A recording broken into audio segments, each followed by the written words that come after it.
Kozhikode medical കോളേജിൽ മരിക്കാൻ കിടക്കുന്ന സമയത്ത് മക്കളുണ്ട്, ആ സ്ത്രീയുടെ സഹോദരികളുണ്ട്, പലരും ബന്ധുമിത്രാദികളൊക്കെ ഉണ്ട്. എല്ലാവരും കിടക്കുന്ന സമയത്ത് ചെറുങ്ങനെ പതിഞ്ഞ സ്വയത്തിൽ പറഞ്ഞു, സക്രാത്തിൻ്റെ ഹാല, എൻ്റെ മോളൊന്ന് വിളിക്കുമെന്ന് ചോദിച്ചു. ഈ സ്ത്രീക്ക് മോളില്ല കേട്ടോ, അതായത് സ്വന്തം മോളില്ല, ആൺകുട്ടികളാണ്. എൻ്റെ മോളൊന്ന് വിളിക്കുമെന്ന് ചോദിച്ചു. അപ്പോൾ എല്ലാവരും ഒന്നുകൂടി ചോദിച്ചു, മോളോ? അതായത് പിന്നെ ഈ പറയുന്ന സ്ത്രീയുടെ സഹോദരൻ്റെ മോളാണ് ചോദിക്കുന്നത്, ഏത് മോളാണെന്ന് ചോദിച്ചു.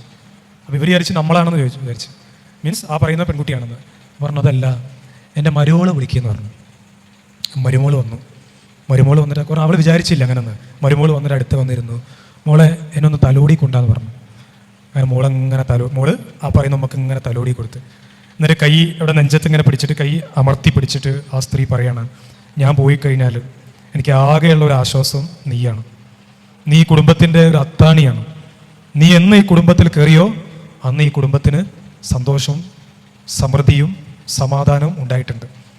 നേരെ തിരിച്ചാലോചിച്ച് നോക്ക്. ഇത് പറയാൻ കാരണം എന്താണെന്നറിയോ? ഈ പറയുന്ന മരിക്കാൻ കിടക്കുന്ന സക്രാത്തിൻ്റെ ഹാലിലും ആ ഉമ്മാക്ക് മരുമോളെ കുറിച്ച് ചിന്തിക്കണമെങ്കിൽ എത്ര സ്വാധീനം ചെലുത്തിയിട്ടുണ്ടാവും.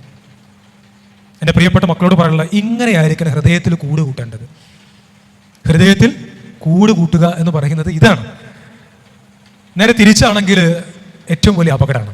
വിശുദ്ധ ഖുർആനിലെ 13-ാം അധ്യായം സൂറത്ത് റഅദ് ഒരുപക്ഷെ നമ്മളൊക്കെ വായിച്ചിട്ടുള്ള ഒരു വചനമാണ്. സൽബുദ്ധിയുള്ള ആളുകളെ കുറിച്ച് പറയുന്നുണ്ട്, അള്ളാഹുവിൻ്റെ ദൃഷ്ടാന്തങ്ങളെ കുറിച്ചിട്ട്. അതിൽ മലക്കുകൾ വന്നിട്ട് ഒരു കുടുംബം ഇങ്ങനെ ഒരുമിച്ച് കൂടിയിരിക്കുന്ന സമയത്ത് സലാമുൻ അലൈക്കും ബിമാ സബർത്തും, നിങ്ങൾ ക്ഷമിച്ചതിൻ്റെ പേരിൽ നിങ്ങൾക്ക് സമാധാനം ഉണ്ടാകട്ടെ.